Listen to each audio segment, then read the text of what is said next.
You're listening to the Joyful Practice for Women Lawyers podcast, episode number 27. Welcome to the Joyful Practice for Women Lawyers podcast. I'm your host, Paula Price, lawyer turned certified executive coach. This podcast was created to empower women lawyers just like you to create a life and practice you love. Join me every week for a break from the hustle so we can focus on you, what you truly want, and how you can create it. If you're over the overwhelm, done with putting out fires, and ready to redefine success on your own terms, you're in the right place. Ready for today's episode? Let's dive in. Hello, my friends, and welcome back to the podcast. I am so excited to have you joining me here this week. I hope you're having a fabulous week, and I'm really excited to speak with you today about today's topic, which is all about self-sabotage. And before we jump into our discussion about self-sabotage, I just wanted to acknowledge and give a special shout out to one of my listeners.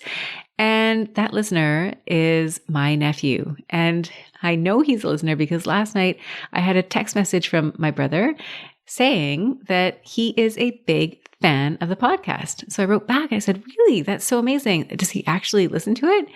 And my brother's response was, and I will read this to you from my phone, he asks for it as a falling to sleep podcast. He says, it's not so boring that it's annoying, and it's not so interesting that it keeps him up. So I guess in some ways this is a compliment. I loved reading that. I had a good chuckle. If you're listening right now, I hope that I'm striking the right balance between being interesting and not too boring. I hope that you're enjoying it. I wish you sweet dreams. And to all of you mothers out there who have 10-year-old boys who may need some help falling asleep at night, we now have a brand new technique that you might try to help them to fall asleep at night. So thank you so much for the feedback. Thank you so much for listening. It's such a treat to have you. And for anybody else who has feedback about the podcast, I'd love to hear it. And if you would like to leave a review on iTunes or wherever it is that you listen to your podcast, that would be so great because when you leave a review, it helps other people find this podcast. And so I would appreciate your assistance with that.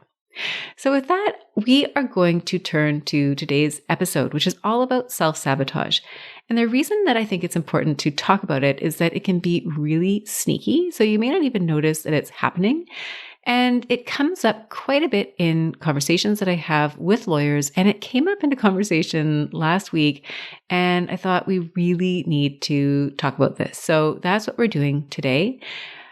I'm going to start out by talking about a few ways that self-sabotage can come up for you. I'm also going to offer you 5 strategies on how you can turn it around. So starting first with how it might come up, I'd invite you to think about your own practice. I'd invite you to think about what's going on for you right now. Maybe a situation that's happened in the past. Maybe it's not too distant past. Maybe it's a few years ago. But I think we can all identify, if we look back on our lives, places where we actually self-sabotaged. And whether or not we were happy with what that resulted in, I think it's really important for us to know when we're doing it. So here are a few examples. One is perfectionism. Perfectionism is a very good and classic example. I know that my listeners are super high achieving. I know a lot of you can relate to perfectionism. And so you may have found in the past that it worked for you. You may also find that it has worked against you.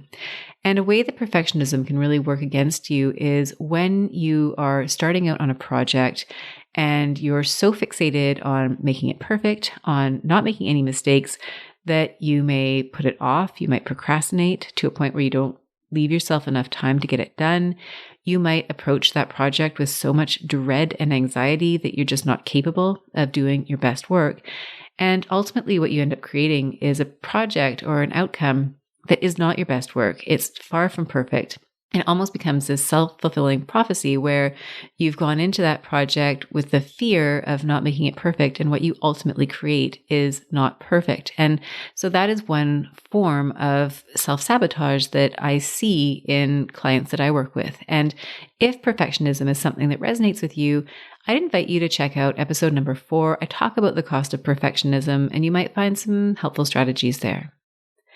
Another way that self-sabotage can show up is at work. And this is an example that I was talking about with somebody the other day. We were talking about their job and how they didn't particularly like what it was that they were doing. And as a result of not enjoying their work, they were not particularly good at it.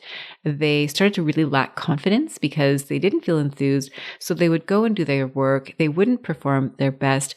And so then they wouldn't feel confident about it. And it was almost like this snowball effect of not feeling good, not performing well, feeling less confident, not liking the work. And then it just kept on cycling. And so that can be a place where you are falling into self-sabotage, where you're doing work that you don't like, but instead of changing that or finding something that you do like, you continue on the path that you're on and you undermine yourself. Another way that self-sabotage can show up is in relationships. And what I'm thinking about here in particular is with people pleasing. And so many of us are people pleasers. I think it's natural for all of us to want others to enjoy their experiences with us, whether it's personal relationships, whether it's professional relationships. We want to be helpful. We want to be seen as somebody who they can count on. And so we are taking things on. You may be taking things on because you want to please others. You don't want to disappoint them and you want to be helpful. And sometimes you can do that at your own expense. You may take things on when you really don't have enough time to take them on. And what ends up happening is you can start to become really resentful. You're spending your time working on a project that you don't really have time for. It's starting to cut into other areas of your life. Maybe it's your self-care. Maybe it's relationship with your friends or your family. Maybe it's work projects that you really need to get done. And as you get into that more resentful mindset, then you might start dealing with that person and with that project with that layer of resentment. And so ironically, instead of being helpful and building your relationship with somebody, you can actually make that relationship worse because of the way that you show up in relation to them. And if you've ever been in that situation, then you know that it can be really hard to backtrack from that. And trying to overcome something like that can actually sometimes be more awkward than if you didn't do anything at all. So these are some examples of how you may be self-sabotaging, and it happens at such an unconscious level. Obviously, it's not something that you do on purpose, but your well-intended actions ultimately undermine you and lead to the outcome that you're trying to avoid. Now, the reason that this problem exists is not because there's anything inherently wrong with you. It's not that you're doing something wrong or that this is unique to you. There are a number of reasons why people self-sabotage. I'm going to talk about 3 of them. One of them is that we focus on what we don't want, and then we go about creating it. So that really goes back to that example dealing with perfectionism. We don't want to create something that is less than perfect, and ironically, we end up producing something that really isn't perfect. Another example is that you don't listen to yourself. You don't listen to your instincts. You don't follow what you truly want. So this is the work example. You're doing work that you don't like. Maybe it's litigation. You really feel like you're not one who likes the adversarial nature of litigation, and yet you try to force yourself to do it anyways. Or maybe you're a solicitor and it turns out you actually don't love the detail-oriented nature of the work. And the more that you try to force yourself into that particular role, the less well you perform. And ultimately you find that you're no longer able to exist in that role. And so rather than getting ahead of that and listening to your gut and asking for what you truly want or going after what you truly want, it's almost like you let things happen to you, and that outcome is actually what you want. Maybe you don't want to be in that position, but you haven't done it in a way that is empowering or that leads you to be positioned to do exactly what it is that you do want. And then a third reason that self-sabotage can exist is fear. And usually it's fear of failure, fear of disappointing somebody. It can also be fear of success, fear that if you actually reach that level that you're hoping to reach, that you're not going to be able to maintain it, or that you're going to do something to mess it up. And I know this is a fear that resonates with a lot of you, with a lot of high achievers, because it can be scary when you reach that next level and you're in a completely new environment. Everything is new to you. And you now have that, maybe the eyes are on you. What are you going to do next? So these are all ways in which you can find yourself taking actions that ultimately lead to outcomes that you don't want. So you might try to cope in a number of different ways. Number one is you might just keep doing the same thing because that's what's comfortable for you. So if you're a perfectionist, that might be the most comfortable way for you to go about a project, even though you realize that it has its shortcomings, that maybe it's not the ideal way for you to perform. You've managed to get to where you are by following that path. And so you don't want to change it because you don't want to risk what would happen if you didn't do that. Another way you might try to cope is to change the things around you. So in some cases, that might be the right thing to do. Maybe it's getting a new job and you step into a job where you're so much more aligned with the work and your performance starts to skyrocket. But it could also be that you don't enjoy your work. And so you put yourself into a new environment. And what you find is that all the things that were bothering you before, the areas where you were lacking confidence, all of those follow you to the new job. And after you get over an initial honeymoon period, you might find that the changes that you've made outside of yourself aren't actually doing anything to fix the problem.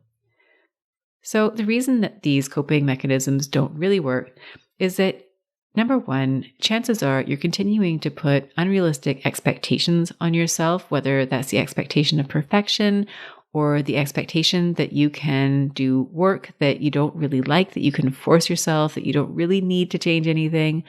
Or it may be that you continue to think that you should be doing everything that you can to please others, even when that comes at your own expense. It may also be that you live in fear that you'll be judged. So these coping mechanisms don't really deal with the underlying fear that you might have of being judged, of failing, whatever that looks like.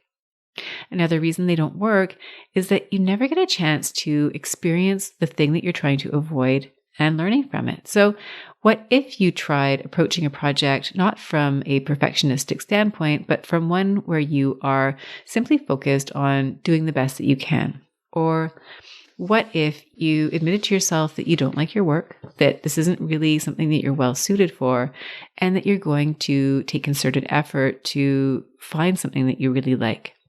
Or maybe if it's people-pleasing that is your challenge, maybe you could learn how to deal with the discomfort of saying no to somebody, of establishing boundaries, and experience what that feels like.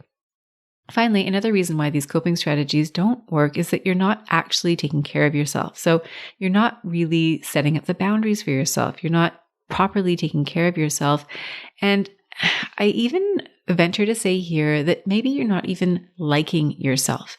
And the reason that I say that is because when you continue to undermine yourself, whether it's at a conscious or an unconscious level, you have to ask yourself what that does to the relationship that you have with yourself. And maybe this sounds a little bit abstract, but if this was somebody else who was undermining you in this way, if you had a colleague, for example, who never really showed up to your meetings on time, somebody who maybe took credit for your work, somebody who you couldn't really count on to do their share of the project, I mean, after a while, you'd start to have some ill feelings toward that person. And if you are doing this to yourself, if the sabotaging behavior is your own behavior, you may start to really find that disconnect internally. And what you end up creating, if you don't make some changes around this, is that you may find that you're getting burnt out. You may find that you're becoming resentful. You may find yourself totally exhausted, and you may not be creating the results that you want in your life, whether it's in your practice, whether it's in your personal life. So in today's podcast, I'm going to offer 5 strategies that you can use to turn this around. Because what I would like to see for you is to move from a place where you have this unconscious self-sabotage to a place where you have the opposite, where instead of being somebody who undermines your success, you're somebody who actually contributes to that. And so we're going to dive into those 5 things right now. Now, the first thing that I would invite you to think about is to weigh out the costs and the benefits of self-sabotage. Now, you may be thinking to yourself, Paula, this is crazy. Of course, there's no benefit to self-sabotage. Really, do we have to go through this exercise? But I would invite you to think about something that's going on for you right now. whether it's a current example of a problem that you are not solving, whether it's an opportunity that you're not going after, or think about something that has happened in the past for you. Maybe it's a situation like the one I described at work, where you allowed your performance to basically be undermined to the point where it was no longer workable. Or maybe you're people pleasing and you're taking on too much and you're in the middle of it right now. Maybe you're feeling overwhelmed because you've committed to too many projects relative to the amount of time that you have for them. So I really invite you to think about what it is that's going on for you and to think about what it is costing you to be conducting yourself in a way that causes self-sabotage. So number one is you're probably not getting what you want. Number two, you're probably not feeling very good. I mean, think about what it costs when you don't go after what you want. Giving the example even of success. Maybe you're acting in self-sabotaging ways because you have a deep-rooted fear of what success would feel like. And so maybe you have a project that somebody has offered you, it's your dream project, and instead of sending out the proposal, you're finding other things to do, you're checking your email. What is that costing you? Whether it's submitting that proposal late and appearing less enthusiastic, whether it's not doing as good of a job as you want to. I mean, really look at where it might be showing up for you right now and think about what it's costing you. And then turn that around. I mean, think about it. If you were not sabotaging yourself, if you were out there doing your best and really supporting yourself, imagine the outcomes that you would create. Imagine how good that would feel if you had that project that you always wanted, you step into that project, you are performing at a level that is consonant with your desire to do that work, with your ability to do that work. How amazing does that feel? So before you go any further, I would really just invite you to think of a real life situation, whatever that situation might be, and put yourself in that position and think about how amazing it would be if you were able to do away with self-sabotage and really go all in on that, go all in on yourself.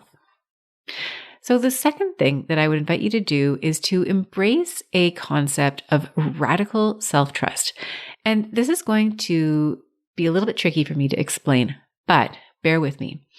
The concept of radical self-trust is one that I'm borrowing a little bit from an interview that I heard about a year ago involving a woman whose name is Renee Taylor, and she wrote a book, and the book is called The Body is Not an Apology.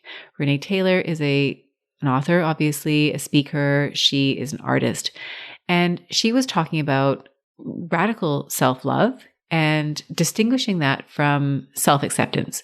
And chances are, like me, you've heard this concept of self-acceptance, right? Which has kind of a lukewarm feel to it. Usually we talk about it in the context of there's something about ourselves that we don't particularly like, whether it's our body, whether it's our personality, whether it's our tendency to procrastinate, whatever that happens to be.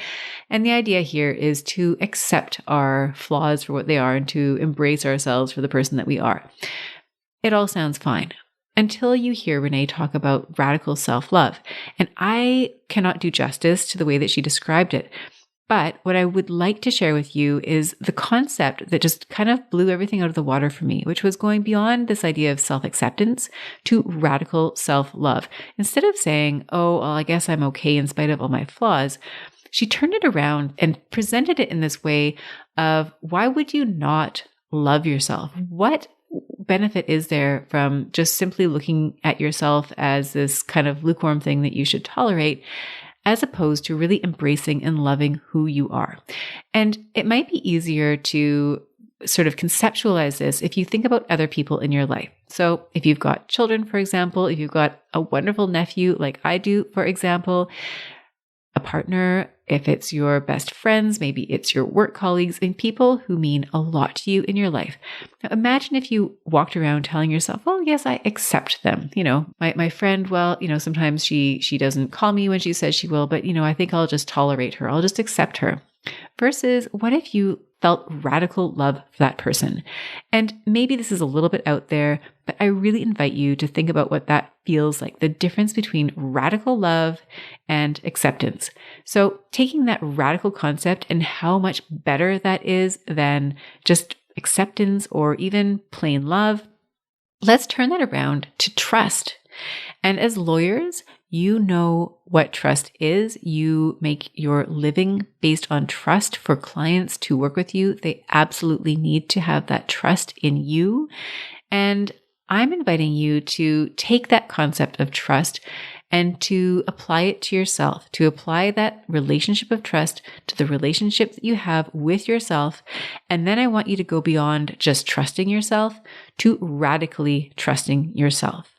Because I would encourage you to think about how different things would be for you if you were to radically trust that you have your own back, that you could radically trust that you will say what you're going to do, that when you commit yourself to yourself, that you follow through every single time.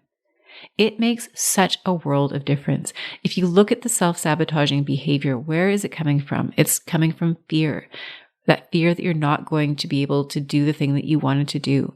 It's coming from that denial of what you truly want. It's coming from denial of asking for things that you need. And if you are able to do those things for yourself, if you're able to trust that you will ask for what you need, that you will take care of yourself, imagine how different your outcomes would be.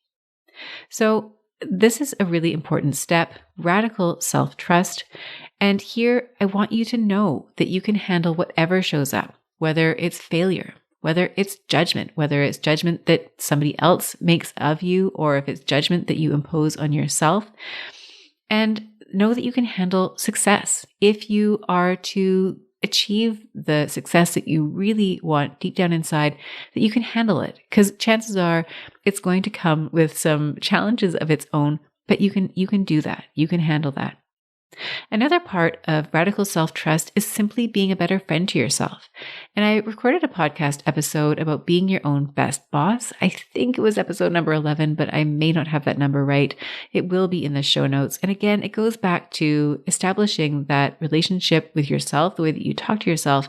And here I would invite you to take that concept of radical self-love, of radical self-trust. Think about it in relationship to another person to start out with if you need to, and then think about how you would treat yourself if you believed that to be true. And finally, when it comes to radical self-trust, I want you to focus on what's already working for you. We know that at a neurological level, we build on our strengths. And when we focus on the things that are missing, that has a completely different effect on our bodies, on the way that we think about things, and it is so counterproductive and undermining. So when you are going through that exercise of self-trust and thinking about what it is that you do well, I would encourage you to make a list of those things and to lean on those things and build on them. And there's a wonderful concept. I'd encourage you to look it up. It's called appreciative inquiry. I learned about it when I went through my coach training, and it's basically a paradigm shift.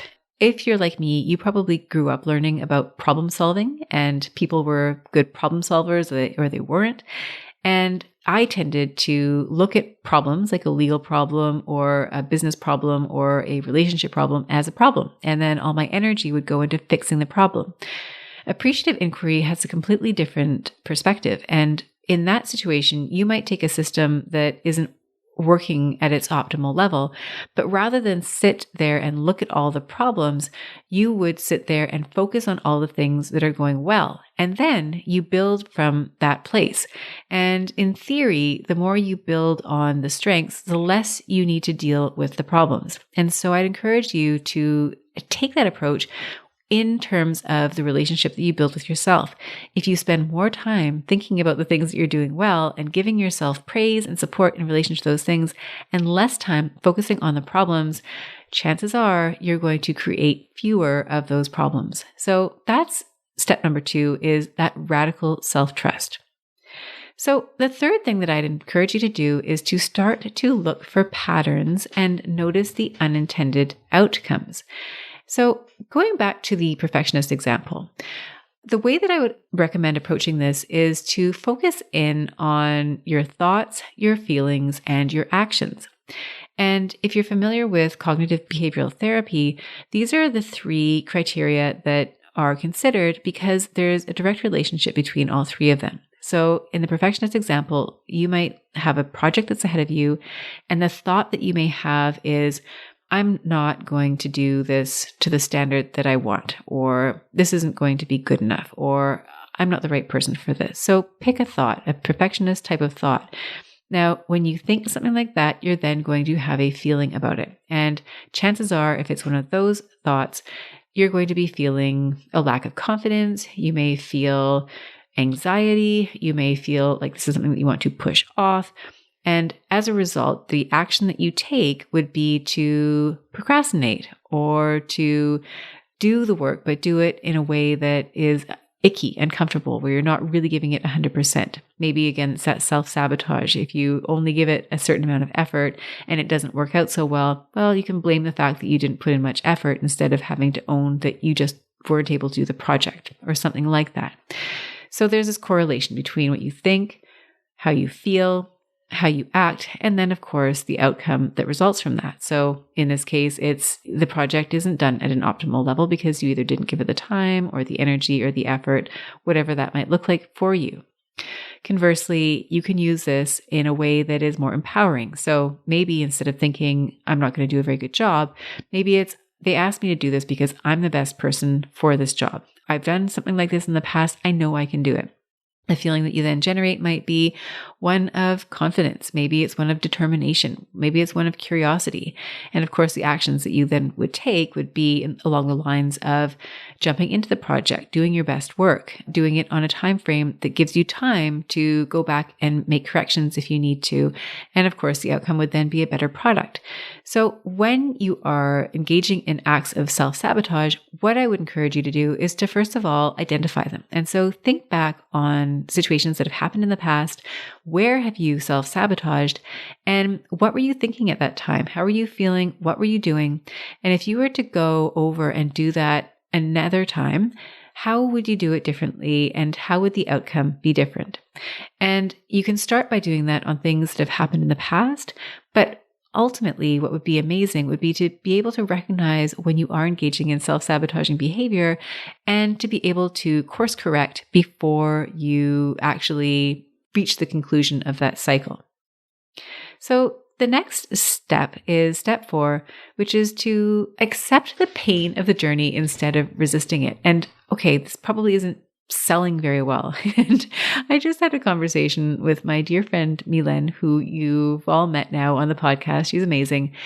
And what we were talking about is how sometimes when you go after something, when you go to do a project, whether it's a project that you're doing as, part of a coaching experience, for example, maybe what you're looking for is a new job and you really don't like the idea of networking, of putting a CV together, of taking time out of your already busy schedule to find a new job. And so you put it off. It's something that is totally unpleasant. You don't want to do it. And as a result, you carry on where you are, even though you're not happy. And what we were talking about is that sometimes what you must do to get to where you want to be is go through this really excruciating and painful journey. Now, it's not always going to be painful or excruciating. And, when I work with people, I try not to make it painful and excruciating, but sometimes it is going to be painful. It's going to be really difficult. And when we look at it that way, maybe the temptation is to not do it. Okay, well, this is going to be painful. I'm much better off staying where I am. It's safe. It's predictable. I may not love it, but wow, it is so much better than having to go put myself out there on LinkedIn or reach out to people or talk to people that I've never met before, to expose myself, to be vulnerable, to put in an application. And when you weigh those two things against each other, you end up not doing anything at all, which of course is self-sabotaging if your true goal is to do something completely different. So here, in terms of steps, what I recommend is accepting the fact that the journey that you're going to go on may be painful. It may be difficult. Chances are you're not going to get it right the first time. And to be okay with that. Because if you allow yourself to kind of kick and scream, but do it anyways, eventually you're going to get to the other side. And it is so great on that other side. And that makes it worth it. And finally, the 5th step is to do the self-care. Now, if you're self-sabotaging, chances are you're also self-sabotaging in the area of self-care. And looking at the example of people-pleasing, for example, or looking at the example of your being in a job that you don't like, what's going on there is that you are denying yourself of something that's really important to you. If you're in a job that you don't particularly like, where you don't resonate with what you're doing, you're denying yourself the opportunity to find work that you really do enjoy, something where you feel like your strengths and your values are much better aligned with what it is that you're doing on a day-to-day. If we're looking at people pleasing, it is such a classic example of putting other people ahead of yourself, which isn't necessarily a bad thing as a lawyer, as somebody who people place their trust in. Sometimes you're going to need to put other people's needs ahead of your own. That's totally normal. It's something to celebrate. However, if you do that in such a way that you are always putting the needs of others ahead of your own needs, then there's only so much that you can do of that before you start to be depleted. And there's that whole analogy of the airplane mask. You can't, when you're taking off and the flight attendant is explaining how to proceed in case of an emergency, the request is always that you put your own oxygen mask on first, because you will not be able to take care of others without your own oxygen mask intact. And if you have small children with you, your instinct may be, well, it's my child. I need to help them first. If it's your client, you may think they're having an emergency situation. I need to help them first. But sometimes you need to think about whether or not you're able to do that from the position that you're in, or do you need some self-care to actually be able to help that other person? So what does that look like? Well, it may mean that you need to ask for what you need. It may mean that you need to start setting up some boundaries with other people. It may mean that you need to say no to things. You need to say no to people and experience the discomfort of what that feels like so that you can carry on, so that you're not making things worse by taking on projects that you really don't have the bandwidth or the energy to do. So to recap, the 5 strategies that I'm offering today are, number 1, to think of the costs and benefits of self-sabotaging behavior and to really run that through. The second is to embrace a practice of radical self-trust. I want you to feel like you have your own back. I want you to know that you can always count on yourself and that no matter what comes your way, whatever happens at work, whatever happens at home, that you have got this. And that is so important. The third step is to look for patterns and notice the unintended outcomes. And once you start seeing where you have sabotaged yourself, then you can start thinking about how you can go about changing that in the future. So that's looking at what you were thinking in the moment, how you were feeling in the moment, and the actions that you took, and how you could do that differently. Number 4 is to accept the pain of the journey, and instead of resisting it, going ahead and experiencing that. So that really is just saying, you know what? I know this is going to be hard. This is going to be so uncomfortable, but I'm going to do it anyways. And I think I've mentioned it on this podcast before, but I'll mention it again. I have a journaling practice, and part of my journaling practice includes writing out something that I'm willing to feel uncomfortable around during the course of the day. I'm willing to experience the discomfort of eating dessert first. What do I mean by that? Well, maybe I'm going to put in some self-care ahead of work, which is something that I did today before recording this podcast. I went out and I took a walk around the neighborhood because I just needed some breathing space. Normally I would want to, or my instinct is always to get the work done first and then the dessert comes second. Maybe you need to push yourself a little bit and flip that around. So whatever might be uncomfortable for you, you might journal that in the morning. I've recommended it to clients and they have reported that it was really effective for them because it really takes the sting out of it. It allows you to accept that, yes, this is going to be difficult and you can blame me. If you're in the moment and you're thinking, this is really hard, this is what Paula suggested, I could kill her right now. Well, blame me. That's totally fine. But I would encourage you to think about how things would be different for you if you weren't resisting the discomfort of something that will ultimately help you grow. And then finally, step 5 was to do the self-care. So maybe that's the thing that you need to embrace, as I just mentioned a moment ago, but think about where you might be falling short. Are you not asking for what you need? Are you not setting boundaries? Are you not being honest with yourself? Are you not giving yourself the health attention that you need? Whatever that happens to be, I would encourage you to do that. And when you take these steps, this is going to change things for you because for a number of reasons. Number 1, you will stop looking outside of yourself to the outer world to fix what is ultimately an inner problem. Another thing that you'll be able to do is that you'll catch yourself before you snowball too far. So once you get onto yourself, once you start to see your patterns of self-sabotaging behavior, you'll be able to catch yourself before you get there, and hopefully you don't end up in those situations. Another reason why this will work is that you will develop a much stronger relationship with yourself. So if we go back to that idea of being your own best friend, of knowing that you can trust yourself, you'll start to feel so much better. You'll feel so much less inclined to engage in that self-sabotaging behavior because you'll just feel better. I mean, it's almost like if you've ever had sort of an unhealthy diet where maybe you feel like you're eating foods that aren't really serving you, you don't feel all that great. And so you switch over, maybe you cut out sugar and some other things that aren't really working for you, and you start to feel amazing. And then you see, I don't know, a cupcake or a Twinkie, I don't know, something that's not particularly high quality, and you no longer feel like you want to go there, right? You feel like, no, that's a thing of the past. That's no longer for me. It can happen with relationships too, whether it's a relationship with a person in your life that was somewhat of a toxic person. It may be that was somebody who was part of your day to day. And then you moved away from that person and you no longer had people like that in your life. And so when you now find yourself around that person, it's almost jarring because you're just not used to being treated that way. So I'm suggesting that the same thing can happen for you when you start to treat yourself better, when you really start to take care of yourself. When those self-sabotaging instincts come up, you may really find it easier to resist them because you now recognize them for what they are and they don't really belong in this new life that you've created for yourself. And finally, the reason that this will work is you'll feel more self-confident. As you stop undermining yourself, you'll create better results in your life. You'll start to feel so good about those results and you won't want to let that stop. So these are all reasons why these strategies will be effective. The skills that you need to embark on this and to apply these strategies is number one, you're going to need to feel discomfort. You're going to need to be willing to feel the discomfort of change. So if you're used to being a perfectionist and you're used to having all this stress around work that you do, if you're going to change into a new way of working where maybe you don't have all that stress, you don't have all that anxiety, it might feel like you're not working hard enough. And that's uncomfortable. Even though ultimately it's creating something better for you, it might feel really awkward. So that's one of the things you'll need to develop as a skill is feeling that discomfort. Another thing that you're going to have to develop is a willingness to risk disappointing people, especially if you're a people pleaser.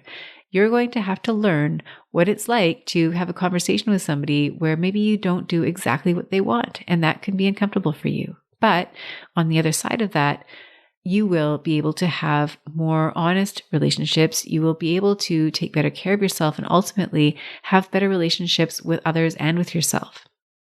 And finally, you're going to have to develop the skill of being willing to ask for what you want. And if you are anything like me, if you're like anything like a number of the lawyers that I work with, chances are you may not want to ask for that. You might feel uncomfortable. And when you start to learn to ask for what you want, you'll be surprised to see that you may start attracting and bringing into your life more of what you want. And when you do these things, the result that you'll create, number one, you'll produce better results. So going back to the perfectionism example, there's a wonderful study that was done where they asked a number of students to make clay pots. And one group of students was asked to make a single clay pot and make it perfect.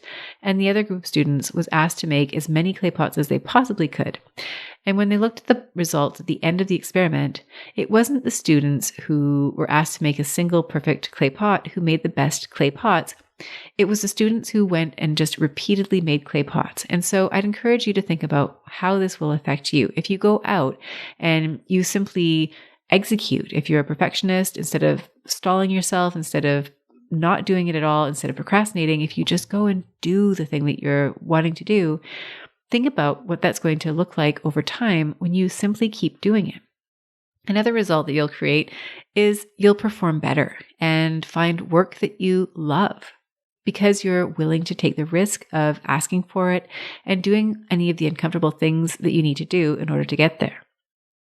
And finally, if people pleasing is something that has been a problem or a challenge for you, you'll lead to having better relationships because you'll be honest with others. You won't take on projects that you don't want to do and become resentful of them. And so ultimately you'll have better relationships with them, which is what you wanted in the first place. So that, my friends, is what I have for you in today's podcast episode. thank you so much for joining me today.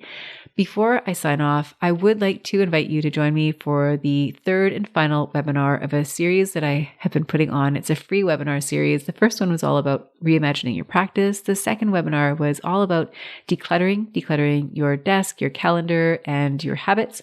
And the third and final webinar is all about amplifying your impact. And it's very much on point with today's podcast episode because what I'm going to dive into are some of the limitations that we put on ourselves. So self-sabotaging behavior is obviously a limitation that we impose on ourselves.